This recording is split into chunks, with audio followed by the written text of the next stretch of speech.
नमस्कार दोस्तों, आप सभी का स्वागत है हमारे YouTube channel BCS basic physics में। आज के इस वीडियो में आप देखेंगे विद्युत स्थितिज ऊर्जा। विद्युत स्थितिज ऊर्जा क्या होती है? देखिए विद्यार्थियों, सर्वप्रथम हम बात करते हैं ऊर्जा की।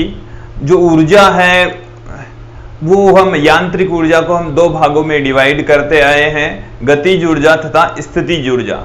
और उनमें से जो स्थितिज ऊर्जा है वो किसी निकाय की स्थिति की वजह से उत्पन्न होती है। निकाय के विन्यास के कारण से जो ऊर्जा संचित होती है उसको हम स्थितिज ऊर्जा कहते हैं, और वो हमने पहले भी पढ़ा है।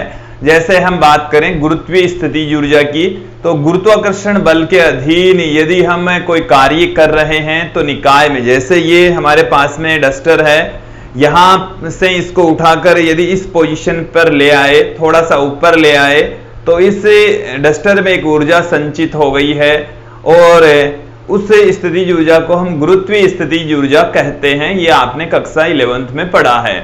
देखिए यहां से यहां तक लाए तो गुरुत्वाकर्षण बल इस पर नीचे की ओर काम कर रहा था। हम गुरुत्वाकर्षण बल के विपरीत इसको थोड़ा सा विस्थापन दिया, और विस्थापन देने में जितना भी कार्य करना पड़ा वो ही इस निकाय में ऊर्जा के रूप में संचित हो गया, जिसको हम गुरुत्वीय स्थितिज ऊर्जा कह रहे थे। इसी प्रकार से जैसे हम धनुष और बाण के विन्यास की बात करें, तो धनुष और बाण में जैसे बाण और धनुष इस पोजीशन में है, फिर उसको खींचकर इस पोजीशन पर ले आए तो उसके अंदर भी एक ऊर्जा संचित हो जाती है, जिसको हम स्थितिज ऊर्जा ही कहते हैं। ठीक उसी प्रकार से जैसे स्प्रिंग के अंदर जो ऊर्जा संचित होती है, एक तो जो स्थिर अवस्था में है, माध्य स्थिति में स्प्रिंग होती है, फिर उसको खींचकर यदि हम दूसरी पोजीशन पर ले आते हैं तो उसके अंदर जो हमारे द्वारा किया गया कार्य है वो स्प्रिंग में ऊर्जा के रूप में संचित हो जाता है, जिसको हमने स्थितिज ऊर्जा कहा है। तो स्थितिज ऊर्जा एक्चुअल में विद्यार्थियों क्या होती है कि निकाय में जो बल लगता है, आंतरिक बल लगता है चाहे बाह्य बल लगता हो, उस बल के विरुद्ध हमें कार्य करना पड़ता है, और वो जो कार्य हम करते हैं वो निकाय में संचित हो जाता है, जिसको हम स्थितिज ऊर्जा कहते हैं। तो स्थितिज ऊर्जा क्या है विद्यार्थियों कि किसी निकाय में, किसी तंत्र में स्थिति के कारण से, उसके विन्यास के कारण से, उसकी बनावट के कारण से जो ऊर्जा उसमें संचित होती है उसको हम स्थितिज ऊर्जा कहते हैं। अब विद्यार्थी यहां पर हम बात करेंगे विद्युत स्थितिज ऊर्जा की। विद्युत स्थितिज ऊर्जा में विद्यार्थी जो निकाय होगा वो आवेशों का निकाय होगा, और आवेशों के निकाय में जो एनर्जी संचित होती है उसको हमने विद्युत स्थितिज ऊर्जा कहा है।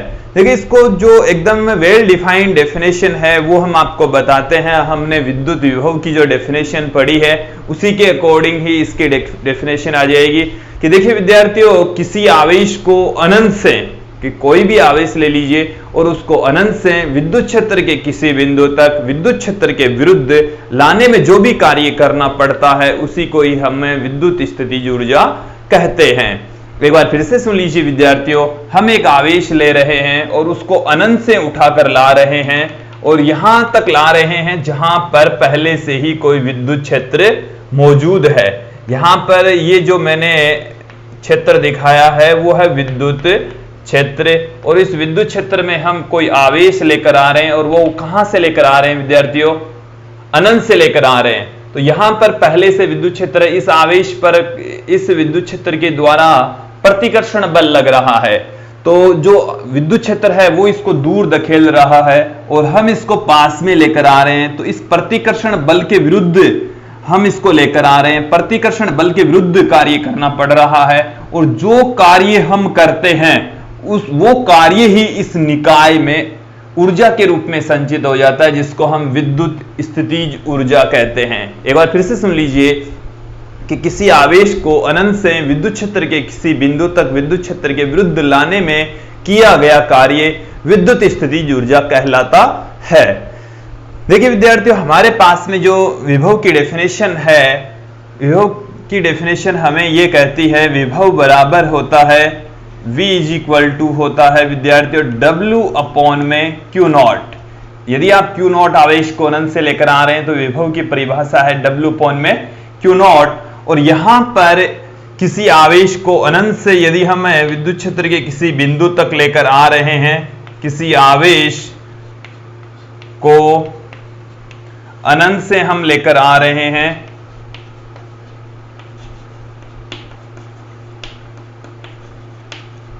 अनंत से विद्युत क्षेत्र के किसी बिंदु तक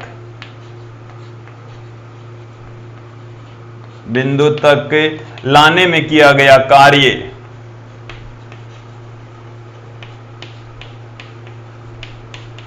जो कार्य है वो यहां से देखिए विद्यार्थियों, कार्य बराबर आ जाएगा आवेश इंटू में विभव।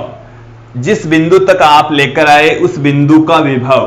देखिए विद्यार्थियों, ये यहां पर यदि आप किसी एक बिंदु से दूसरे बिंदु तक लेकर आएंगे तब यहां पर आएगा विभवांतर, और आप अनंत से यदि आवेश को लेकर आ रहे हैं तब यहां पर आएगा विभव, क्योंकि अनंत पर जो विभव है वो शून्य हम लेकर चलते हैं। विभव का जो कॉन्सेप्ट है विद्यार्थी वो ऐसा है कि हम अनंत पर विद्युत विभव है उसको शून्य लेकर चलते हैं, और जो पृथ्वी का जो विभव है उसको भी हम शून्य लेकर चलते हैं।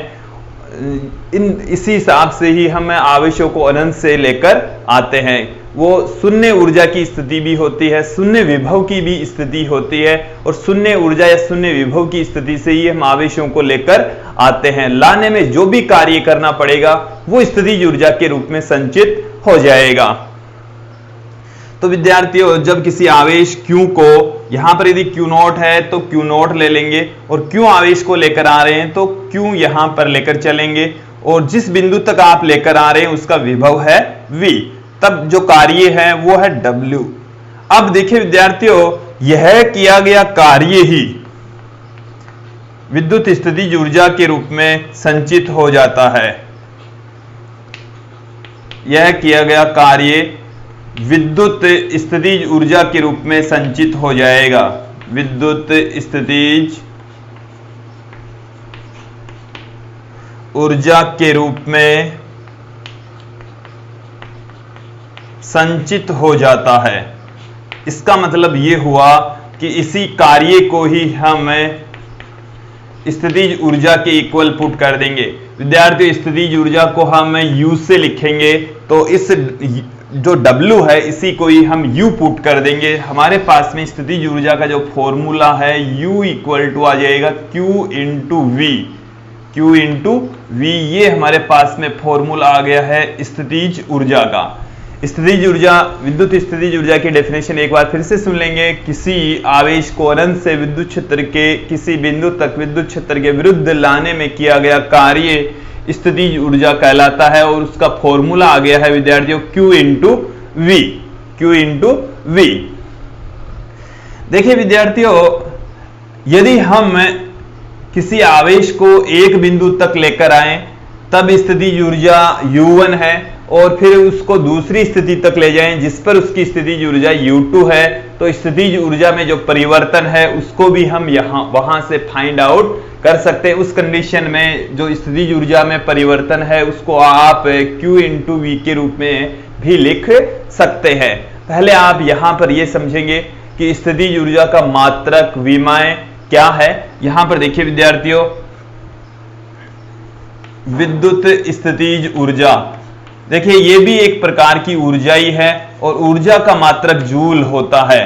तो विद्युत स्थितिज ऊर्जा का जो मात्रक है विद्यार्थियों जूल होता है। विद्युत स्थितिज ऊर्जा का मात्रक क्या होगा विद्यार्थियों? जूल, क्योंकि इसमें Q है, यहां पर आवेश है, और आवेश का मात्रक होता है कूलाम, और V यहां पर विभव है, विभव का मात्रक होता है वोल्ट, तो कूलाम इंटू वोल्ट ये होता है जूल। इसको हम जूल कहते हैं, जैसे लिखते हैं विद्यार्थियों।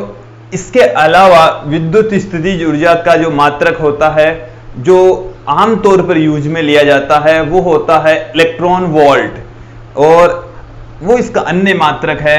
और अन्य मात्रक विद्यार्थियों क्या है इसका? इलेक्ट्रॉन वोल्ट, इलेक्ट्रॉन वोल्ट, इसको EV से लिखेंगे, EV से लिखा जाता है।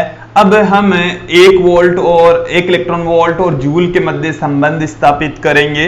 एक जो इलेक्ट्रॉन वोल्ट होता है, देखिए विद्यार्थियों, एक इलेक्ट्रॉन को हम क्या पुट कर सकते हैं 1.6 इंटू 10⁻⁻19, और यह होता है इलेक्ट्रॉन का आवेश कूलाम इंटू वोल्ट, और कूलाम इंटू वोल्ट को हमने अभी थोड़ी देर पहले ही लिखा है जूल, तो इसको हमें दोनों के स्थान पर क्या पुट कर देंगे, जूल पुट कर देंगे, तो एक electron volt is equal to आ जाएगा 1.6 इंटू 10⁻⁻19 जूल।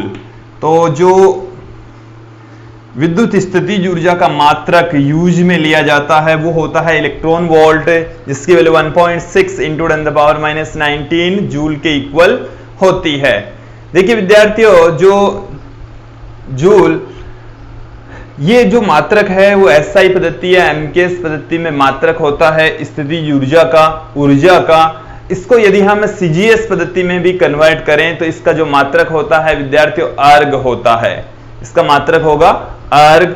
सीजीएस पद्धति में आप देखेंगे, सीजीएस पद्धति में देखिए विद्यार्थी, इसका जो मात्रक है U का मात्रक होता है विद्यार्थियों अर्ग होता है, और एक जो अर्ग होता है, एक जो जूल होता है वो 10⁻7 अर्ग के बराबर होता है। एक जूल 10⁻7 अर्ग के बराबर होता है। ये मात्रक बहुत कम यूज में लिया जाएगा। यहाँ पर विद्युत स्थितिज ऊर्जा के लिए ये वाला मात्रक ही मोस्टली यूज में आता है, ये भी यूज में आ सकता है विद्यार्थियों। वैसे तो जो ऊर्जा है उसका एक अन्य मात्रक जिसको हम ऊष्मा का मात्रक भी कहते हैं और कैलोरी भी होता, बट वो यहाँ पर यूज में नहीं आएगा। देखिए इसके अलावा हम विद्युत स्थितिज ऊर्जा की विमा की बात करेंगे तो विद्युत स्थितिज ऊर्जा की विमा वही होगी जो ऊर्जा की विमा होती है। तो U की जो विमा है, विद्युत स्थितिज ऊर्जा की विमा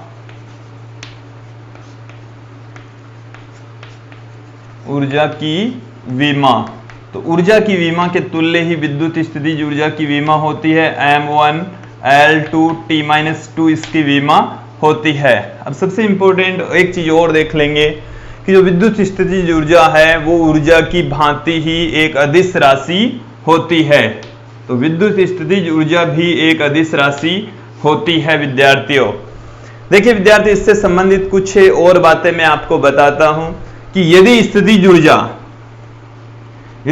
ऊर्जा का मान धनात्मक है, यहां पर विद्युत स्थितिज ऊर्जा का मान धनात्मक है, इसका मतलब यह है कि जो आवेश है उनके मध्य प्रतिकर्षण बल कार्य कर रहा है। देखिए विद्यार्थियों, यदि ऊर्जा की वैल्यू ऋणात्मक है तो वहां पर आकर्षण बल होगा, और यदि ऊर्जा की वैल्यू धनात्मक है इसका मतलब वहां पर प्रतिकर्षण बल कार्य करेगा। यदि ऊर्जा धनात्मक है तो वहां पर डेफिनेटली प्रतिकर्षण बल कार्य करेगा, 100% सत्य बात है। और यदि ऊर्जा की वैल्यू ऋणात्मक होती है, विद्युत स्थितिज ऊर्जा की वैल्यू ऋणात्मक होती है, इट मीन्स वहां पर आकर्षण बल कार्य कर रहा है, और विद्युत स्थितिज ऊर्जा के लिए आवेशों के मध्य आकर्षण बल कार्य करेगा। विद्युत स्थितिज ऊर्जा है वो धनात्मक और ऋणात्मक दोनों हो सकती है। जैसे हमने लास्ट ईयर पढ़ा है कि जो गुरुत्वीय स्थितिज ऊर्जा होती है वो सदैव ऋणात्मक होती है, गुरुत्वीय स्थितिज ऊर्जा धनात्मक नहीं होती, क्योंकि जो गुरुत्वाकर्षण बल है वो प्रतिकर्षण प्रकृति का होता ही नहीं है, वो सिर्फ आकर्षण प्रकृति का होता है, और जब वो आकर्षण प्रकृति का होगा तो ऊर्जा ऋणात्मक होगी। तो विद्यार्थियों, जो विद्युत स्थितिज ऊर्जा है वो धनात्मक और ऋणात्मक हो सकती है। धनात्मक होने का मतलब यह है कि वहां पर आवेशों के मध्य प्रतिकर्षण बल कार्य करेगा, और ऋणात्मक होने का अर्थ यह है कि वहां पर आकर्षण बल कार्य करेगा। आप लोगों को ये जो विद्युत स्थितिज ऊर्जा है इसकी डेफिनेशन समझ में आई होगी। आगे के वीडियो में हम देखेंगे दो आवेशों के निकाय के कारण से उसमें संचित ऊर्जा।